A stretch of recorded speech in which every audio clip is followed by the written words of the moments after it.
I'm Jackie Benestante, and I'm the Executive Director at the Autism Society of Texas. And I'm here today with Maysoon, Salah, and Kelly Bermingham, and we're talking about emergency preparedness. And Maysoon is the chairwoman of the September 26th project, and Kelly Bermingham is a BCBA. And the September 26th project was created in honor of Feda and Mohammed Al-Maliti, who tragically lost their lives in a house fire on September 26, 2020. Feda was a well-known and respected autism advocate, and she'd worked a lot on health insurance reform and autism treatment in California, and she also was a co-founder of the National Council on Severe Autism. And so, despite her tireless advocacy efforts and working to improve the lives of people with autism, she and her son became victims of a devastating house fire. And since then, there's been a lot of resources developed, and we wanted to share emergency preparedness tips with you all. And so Maysoon and Kelly are going to be doing that today. You can also post questions in the chat on Facebook, and I will ask them at the end as well. So I'll read out your questions. So Kelly, Maysoon, I'll let you guys take it away. And I know we're going to start with a little video as well. So I'll let them do that. Thank you. Thank you so much. So we would like to first begin. I think this is the first video we did in 2021. Every year, our project, we'd like to create, share stories from families that have been through an unfortunate, tragic event where they have lost their loved one when there was an emergency, whether it was a fire, wandering, drowning. So we wanted to bring attention to the severity and the crisis that families are going through that have to care for a loved one with severe and profound autism that requires 24/7 care. And so this is the first video that we did that would give you some backstory of who Feda was. My cousin Moo was a really loving kid with severe autism. He was almost 16 years old, and he was a really big guy who was sometimes really stubborn. So I know it was very scary and very hard for my Aunt Feda to get him down the stairs.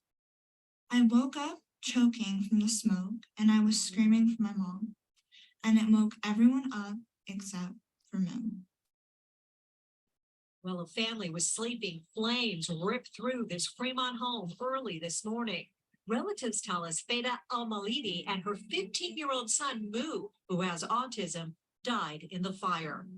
The impact that you've had on your son, on your family, on other families, on the field, that is a tremendous gift.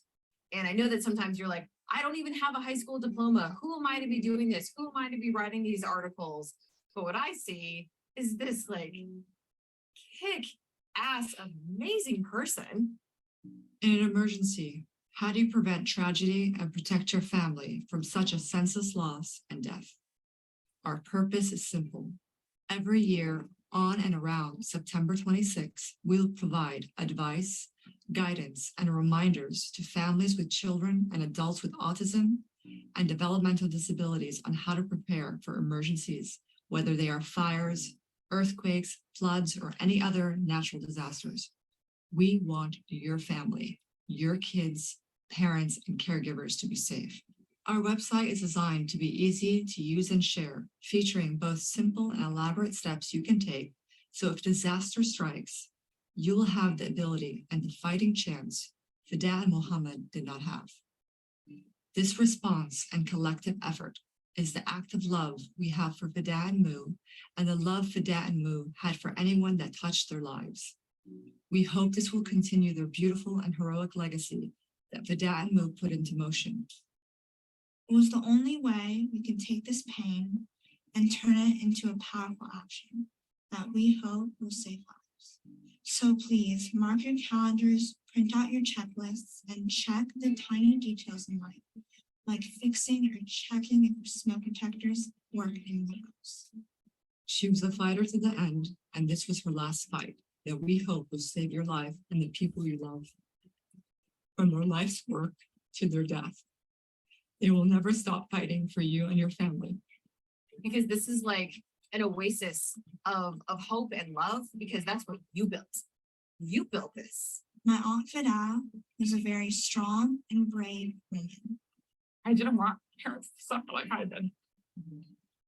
I didn't want one more family, to go through all those sleepless nights not knowing that if their kid's gonna make progress or if they can get the therapy for them.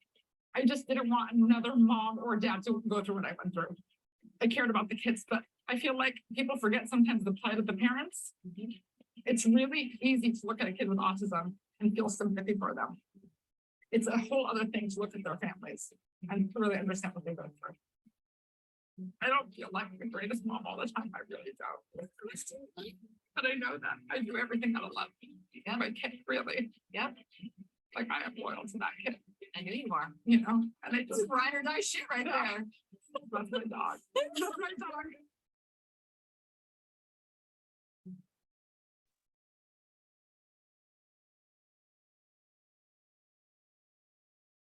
So I always have to apologize for my sister's lovely potty mouth. She was, there's just no way to edit out certain things. And I just, that was, she's definitely had a way with words. But, so that's our mission really is about bringing awareness to having this conversation that nobody really wants to have, because it's that we fear the idea of bringing it to our attention and then maybe it would happen, right? The focus on an emergency or a negative or an outcome that would in our minds could be have a very small percentage or might be rare, but I don't think that's the case with families with a child or an adult they care for with a severe intellectual disability, such as autism, because they can't identify danger. And if anything, there are a lot of dangerous moments, I am sure, that happen on a daily basis in the daily life of many families who care for a loved one that needs 24/7 care. So I think the mission, and we love that, we discovered, we met Kelly, who's been working on emergency preparedness, over the course of her 20-year career plus. And that was her focus. And I thought that was, brilliant, because if there was a priority in teaching our children on how to, do the daily functions in life, I'd imagine it would be on doing emergency drills, or maybe how to, assist them to exit a dangerous situation or to possibly avoid. So the challenge of the ABA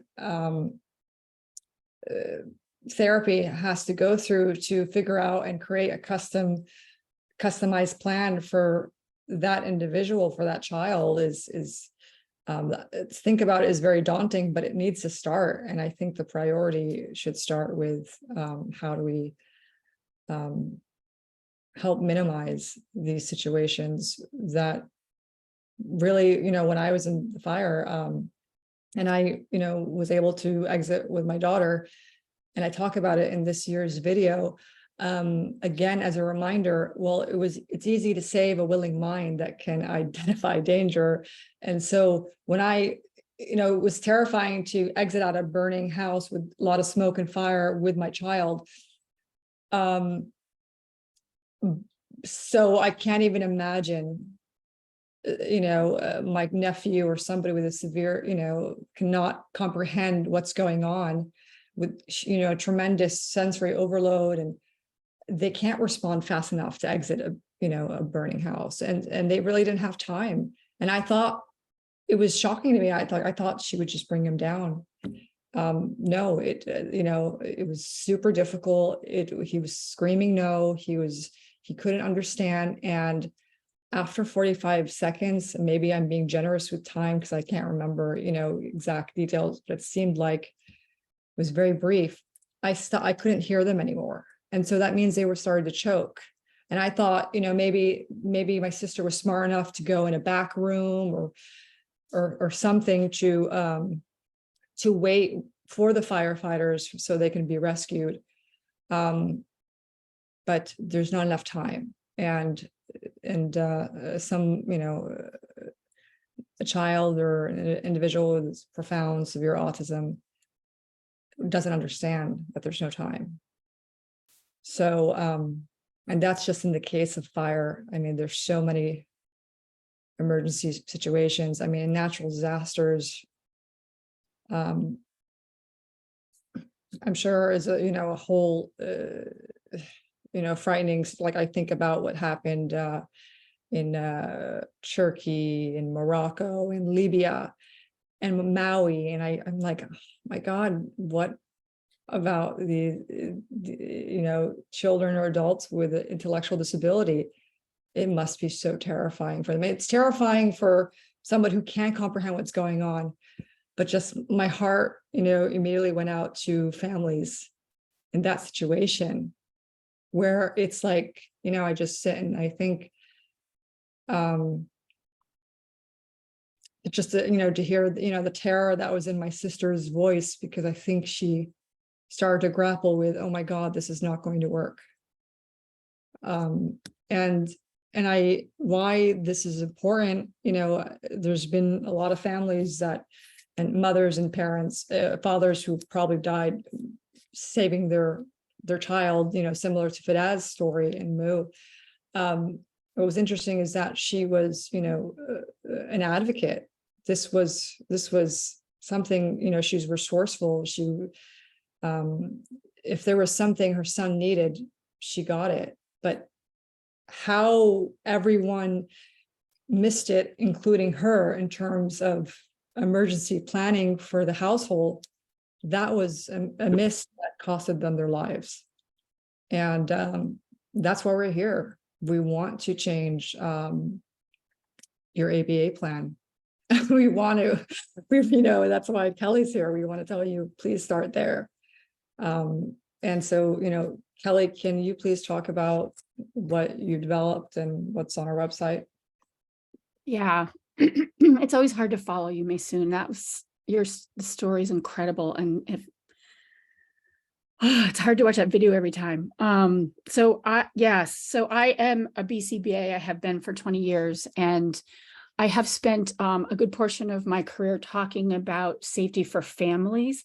I know there's a lot of focus and needed focus on training first responders, but what I have spent my time is, what do you do before the first responders arrive, and preparing families for that experience? And I know in doing this work over the years, the first thing I learned was to keep it as simple as possible, because families are already dealing with so much with their child on the autism spectrum, right? There's so much to think about, and trying to keep it as simple as possible.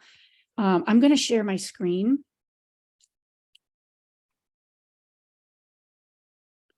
And sorry, it's clicking over to. Yeah, Kelly, it's working. But, Okay. Oh, there you go. You're full screen. You're Yeah. good. It was just slow. So on the website, we tried to be as simple as possible. And the very first thing for families to think about is prevention. And the very first thing we talk about is, do you have a working fire alarm, smoke alarm on each floor? And in doing this work, what I realize is most families disable their fire alarms if they have a child on the spectrum, if they're become easily upset by the sound of that. And I've heard that time and time again. And a lot of times during the holidays, I'll send out reminders to all families, like, don't turn your smoke alarm off because you're cooking for the holidays, like leave them on. And, this is like the first sound, first alert. And the reason I always say leave them on is because you never know when a fire is going to happen, right? Like Maysoon, you guys were not prepared. You didn't know, like you don't know when house fire is going to happen. And so you can't practice really as it's really hard to simulate that experience. And the closest thing I could think of is if you're cooking, right? And your fire alarm goes off, you can simulate a practice experience. As stressful as that might be for your family, it's the closest because it might come off as somewhat unexpectedly. And so, they make different kinds. I have learned that if you don't have one and you reach out to either your local fire department or your local American Red Cross, they will come out and inspect and check for you, and they will provide one for you if a family doesn't have one. And I've learned from speaking, at least in California, and I did some work on the East Coast with some fire departments, is that fire departments want to know your home layout. They want to know if you have a child on the autism spectrum, they want to know where their bedroom is. They want to know the layout, and they want to make sure your equipment is safe. So fire departments have said, come to our fire department, meet us, tell us about your child. In many instances, they'll come to the home. If you call them, they'll plan a visit and they'll come out to the home. And it's almost like they want you to register with them. And that's true for police departments too, I've learned. They would rather know the information. I've had a lot of families say that they would like to keep that information private, but they will keep that private. And I can't say enough about this preventative act that if you have an ABA provider that you're working with, most ABA providers, when they're working in their homes, do some kind of what's called an environmental analysis, right? They come in and they check to make sure the home is safe for their worker.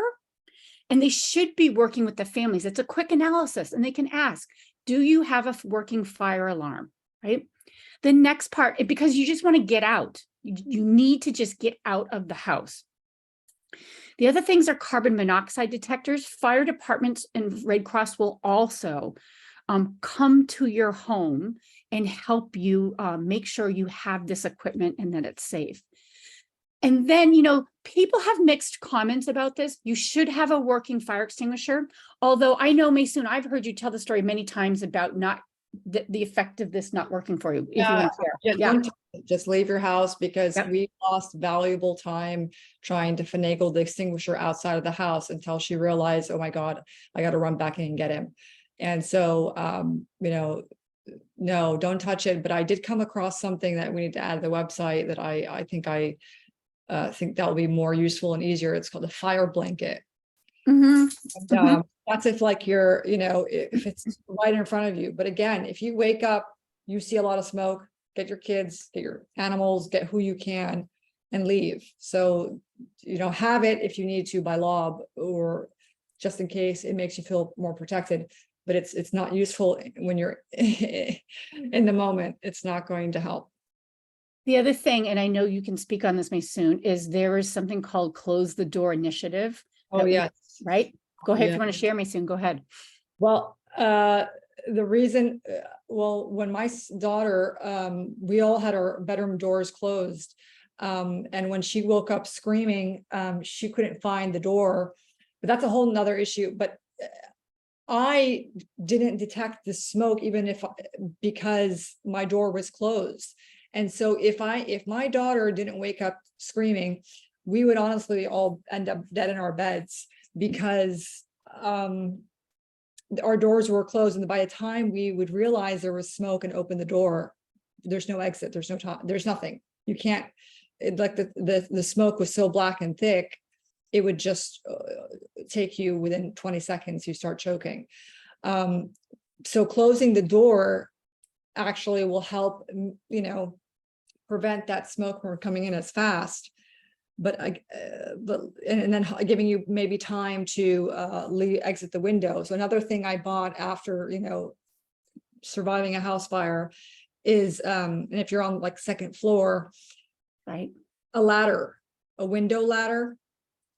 And then another thing that I always think about is, I remember having a flashlight in the room on the shelf, but honestly, we should always have a flashlight on the nightstand next to us, because there was no light. Obviously, when the fire hits, electricity, obviously the breakers turn off and there's no light. And that was a major thing that I remember my sister screaming, you know, my name and saying, I can't see, Maysoon, I can't see. And obviously you don't have your phones, you don't have your flashlight, all that, you know, you run out, whatever you're sleeping with, barefoot, maybe half naked, which, you know, honestly, my sister was, you know, she ran out in her underwear. I mean, I don't want to get in detail, but this is the reality of why we need to be have a plan even in our sleep. Why, you know, just it's incredible the amount of little details that I look back that I said, oh, things would have been different if I had this item, if I didn't do this, if I didn't do that. And it was just really ignorance. And I don't, you know, I don't want anybody else to be ignorant, because the slightest thing could make a difference.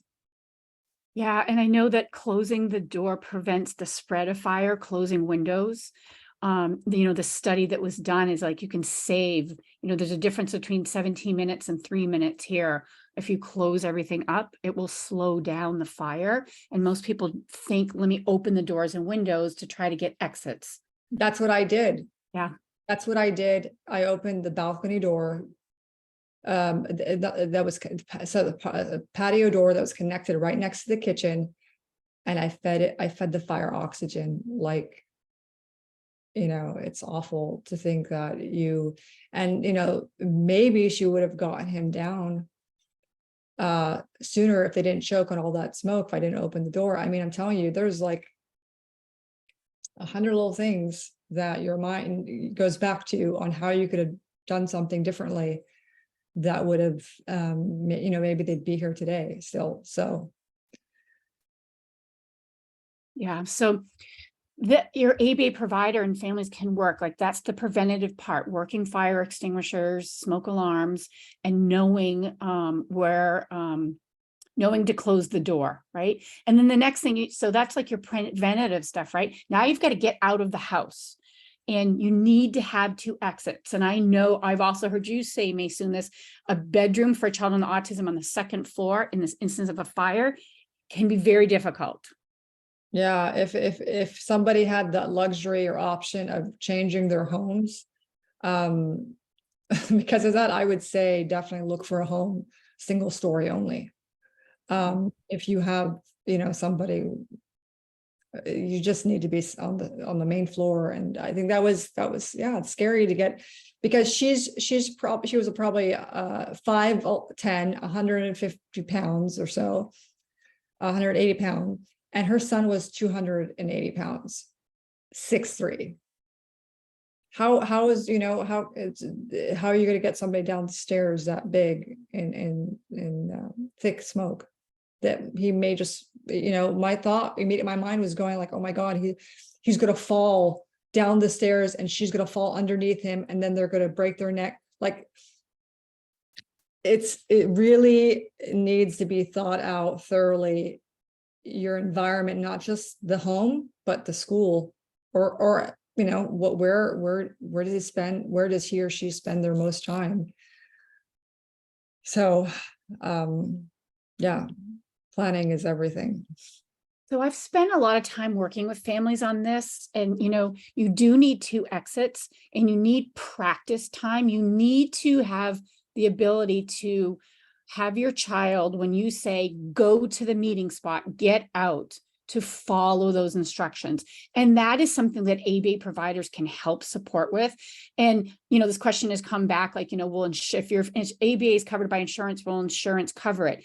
It doesn't need to be that specific in a plan. It can be, is your child following directions? And this can be one of the directions built into that, but it needs to be a very quick and specific phrase.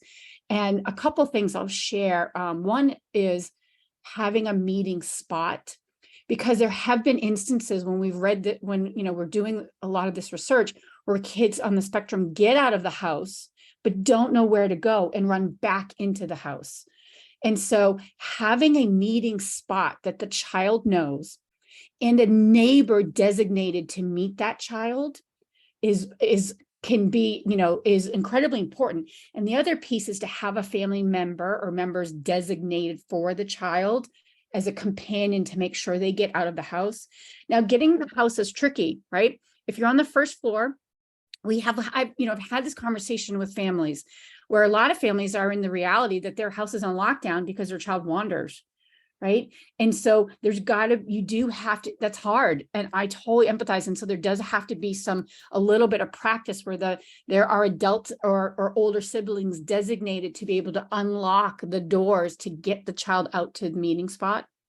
And then creative ways, I have a family that I work with, and her son is 24, he's 6'2", he's, profoundly impacted on the spectrum. And we've practiced as best as we can. We did get a window ladder. We did put it in a tree and had him kind of simulate going up and down. The other thing we did was we also got a spare mattress and put it on the side of the house so it can be pulled out if we need to push him out the window. And the other thing that we did do is we actually got a big fire blanket, like you were talking about, Maysoon, to keep in the bedroom, and a big bean bag. And we've actually shoved him on the bean bag, put the fire blanket, and yanked him down the stairs. We've simulated that. And so it's like families working with ABA providers to practice, okay, in the most dire of scenarios, the ultimate goal is 1, you're prepared, and 2, the child learns to respond, get out, go to the meeting place. But 3, your backup is in the dire situation, what are you going to do? And the website does walk you through some of those things. Before you move on, Kelly, if I may add, because you brought up ABA and then how to talk to your insurance provider.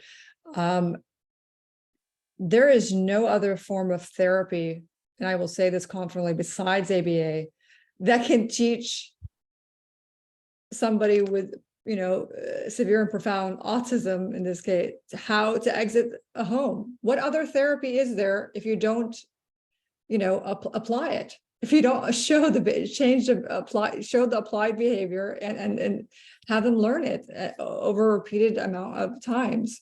Kelly, is there another form of therapy for that? No, not that I know of. You talk to, this is what insurance companies say here. There's no other solution but ABA therapy. So I need extra hours or whatever we need to go over this emergency plan, however long it may take. How long does it take, Kelly, usually? I know it's so hard to pinpoint, but how many hours? It takes a lot of practice for, particularly those that are more profoundly impacted with autism. This is a lot of work. It's a lot of practice. It's a lot of practice for family. And just because it's been, demonstrated one time doesn't mean it's going to be demonstrated every time. And so, once there's some skill acquisition, it still needs to be built into a maintenance plan. A lot of times with families, I'll say the first of the month, let's practice. This is our, our exit. And this is our data practice. And the other thing I'll add is it is very common that children on the autism spectrum are opted out of fire drills at school. And the special ed classes are often not included. Sometimes they are, but I hear more times than I realize. I've heard family members say, I don't even know if my child practices them. And I've seen IEPs where they opt the child out of the practice because they become anxious or their sound is too loud. And I'm saying no, we need to normalize getting used to the sound and responding to those sounds. And I certainly am not trying to create anxiety for anyone, but I am wanting to at least have a child be able to demonstrate that skill, which is why I'm saying don't turn off your fire alarms at home if you're cooking. And a lot of I've heard that happen. And so it is actually the law that the child on the autism spectrum is to participate in any emergency drills in their school placement. And so what should a parent, for example, do if they're not getting that? They have to go to their school and ask. And then if they're being opted out, then they have to call an IEP and make sure that, because it's the law, it doesn't have to be an IEP goal, but if the team isn't listening, they can convene an IEP, but it is the law that they are to be included in any of those drills. Could it be an IEP goal? Could that Could be resource help? And if the school doesn't have somebody to help them with that, then they would have to contract out somebody to assist them with that? They could. okay, there you go. Hmm. That's a little, we have to be resourceful. Who's going to help us? Where we're going to get it from? My sister, she was so resourceful, and that's why it shocks me. And I think when I kind of came to a few days later, I was like, what the hell happened here? You mean he was never taught how to, like, I'm like, how did this happen?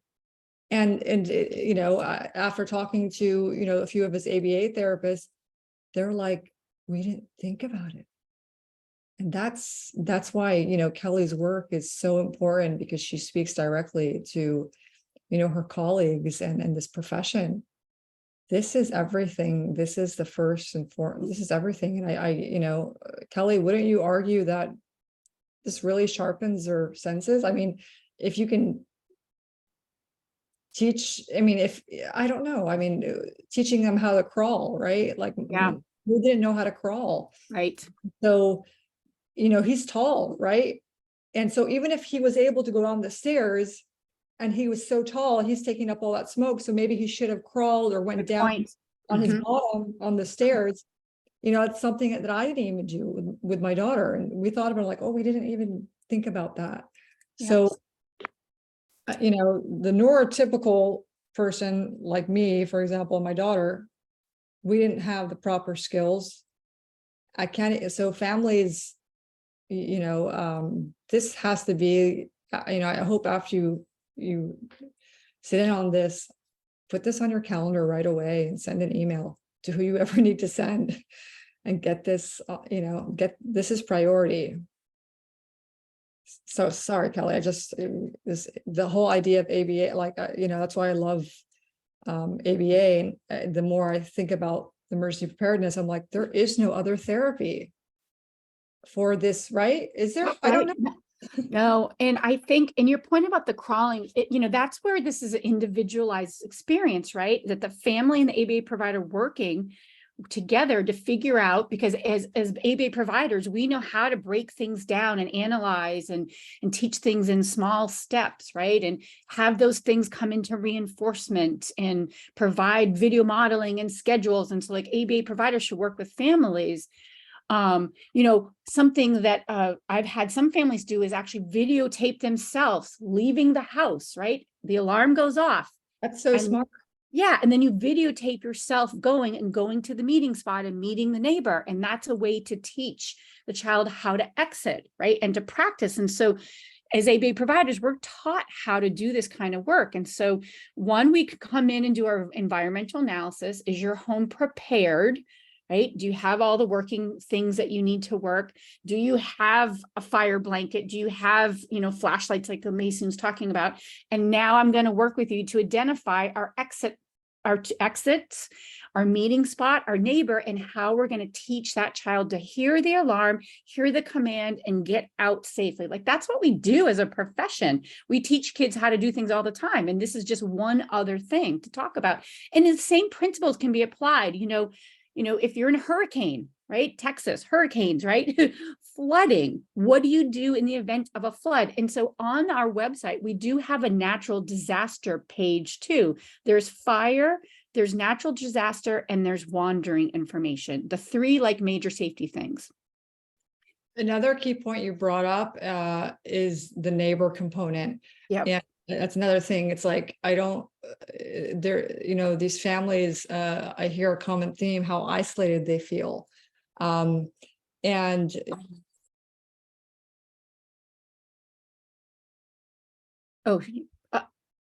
sorry, go ahead, my dog. Oh, I was going to say, the neighbor part's important. The other thing on our website on the wandering page, and lots of people have wandering information on the one thing that I like to talk about. The old days, it was called a phone tree. Now it's like a text chain, where I worked with a young boy who'd wandered. He was an escape artist and got out of his house regularly.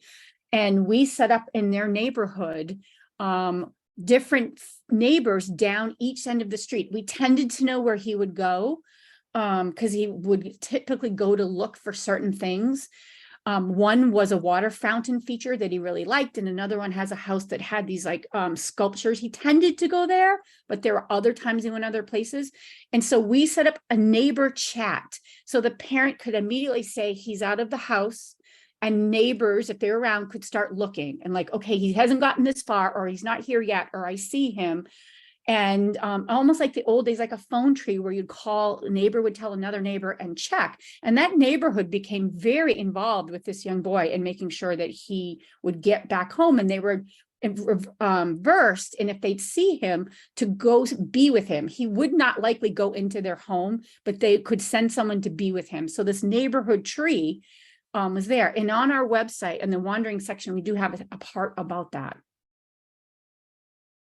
And so I feel that the website walks you through. There's the fire safety, there's the natural disaster, and there's the wandering prevention section. Go ahead, Jackie. Oh, yeah, no, I think that's, I actually had a question, sorry, and I can't get back on video now, but I was curious how that was received. It sounds like it went well. Like, I know people are probably don't know not everyone knows their neighbors well. And like Maysoon said, you're kind of isolated, and then it's weird to knock on a door and then explain that you have a loved one with autism. But is that what they kind of did? And how did that? That's what we did. Okay. Yep. Great. Yep. Okay. And it's hard and it's uncomfortable for some families, but that's what we did. I know I personally worked with a young boy who moved to a new neighborhood, got out of his house and went out into the street and got hit and killed. That's actually kind of what started me on this. That was years ago. He ran out into the street in Tustin, California, and was hit by a truck. And he had a tracking device on.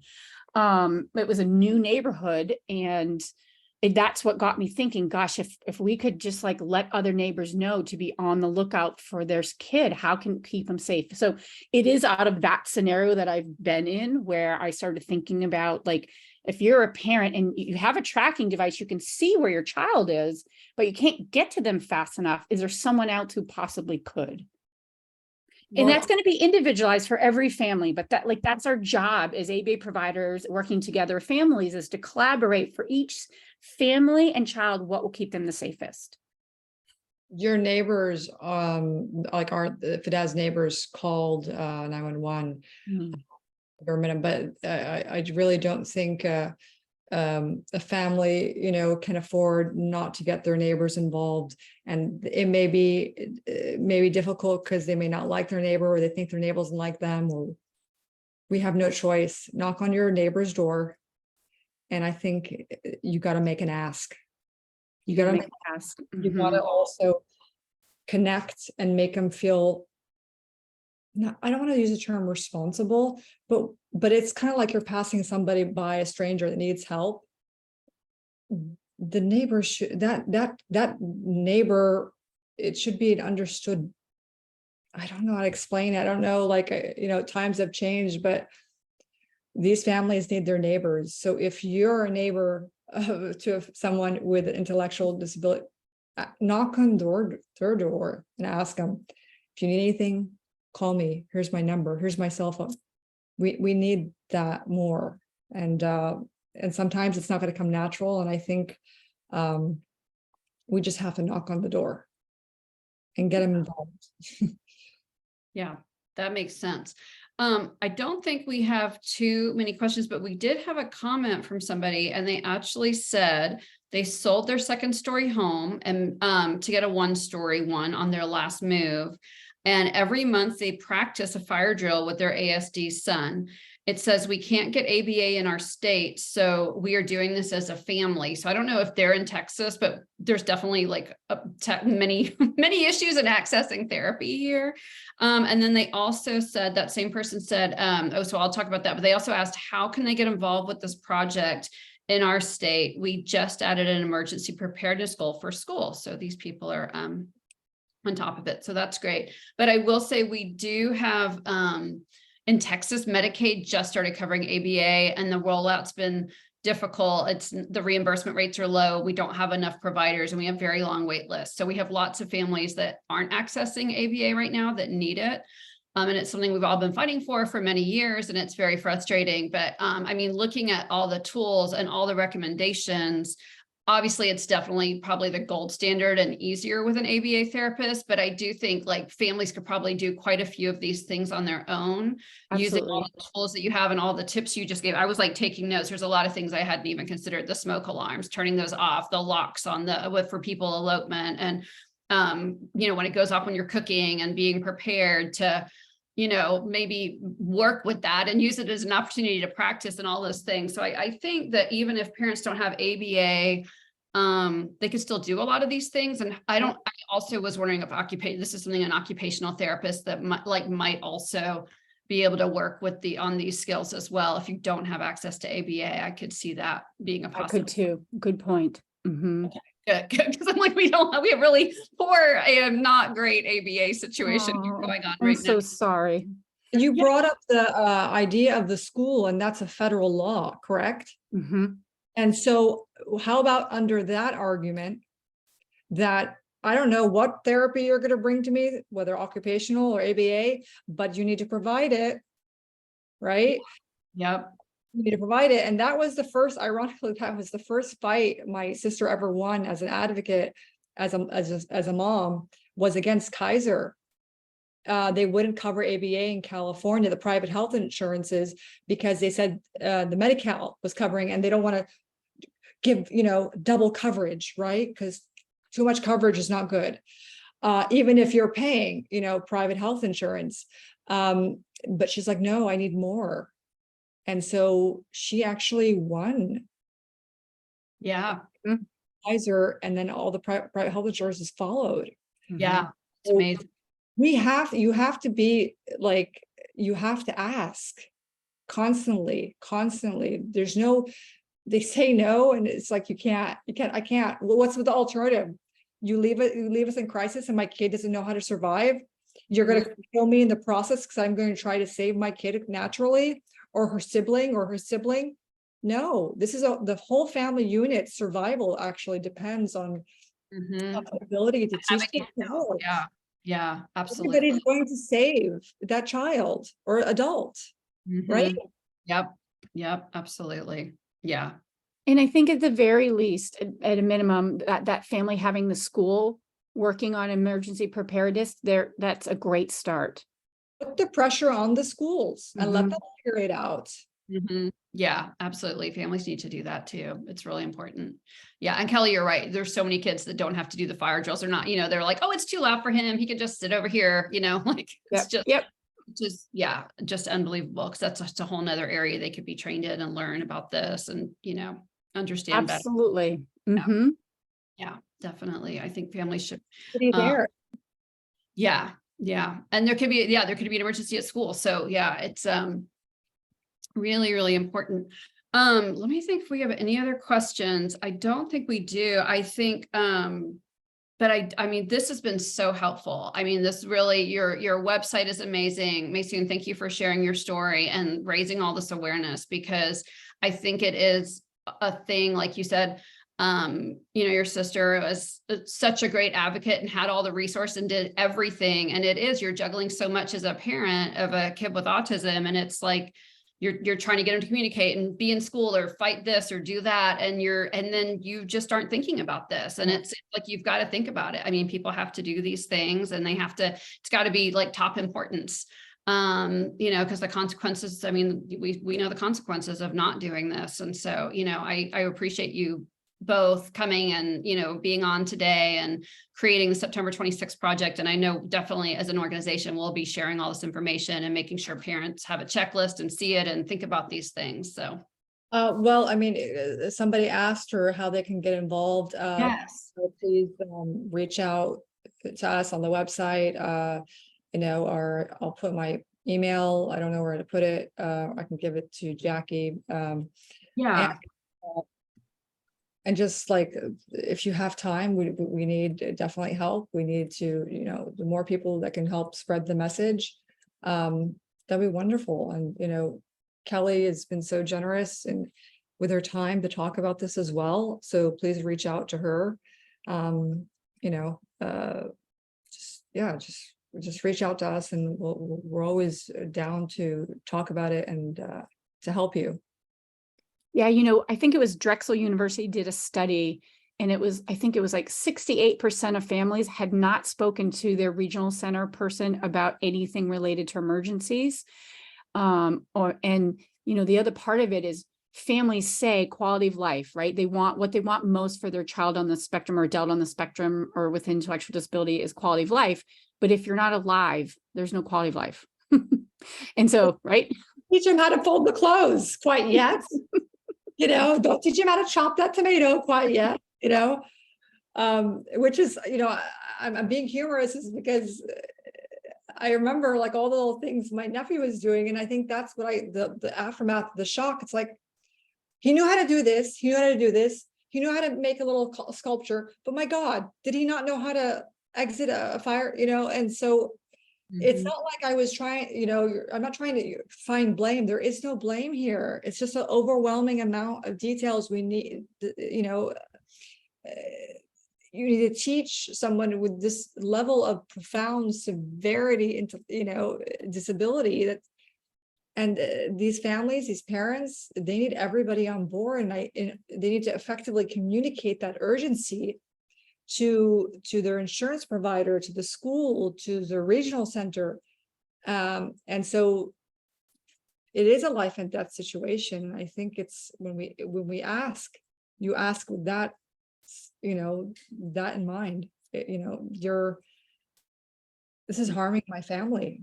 How am I going to help keep my kid alive, especially if they keep eloping and running out into the streets? And then you have to put all these locks on the door, and then you're subjecting the family to possibly all dying in a house fire because they couldn't exit quickly, and because there's bars on the windows, or God knows, all the different things that families have to do when there's somebody that elopes in the house. So it's a life and death situation for sure. Yeah, absolutely. It's so important. It's absolutely a life and death situation. Yeah. So I really, again, I appreciate both of your time. Thank you so much. And if people do have questions, they can definitely just leave it in the comments or message us on Facebook, and I'll get it to Kelly and Maysoon, so we can get you the information. I know we shared the September 26th project link so people can see those checklists and those resources, but we're happy to send them out to people as well if they missed it or anything else or have questions. So we'll share this year's video as well with you so you can share it. It's coming out in a few days. Oh, great. Okay. We'd love to see that. Yeah. So we'll definitely post that on our social media. So thank you for that too.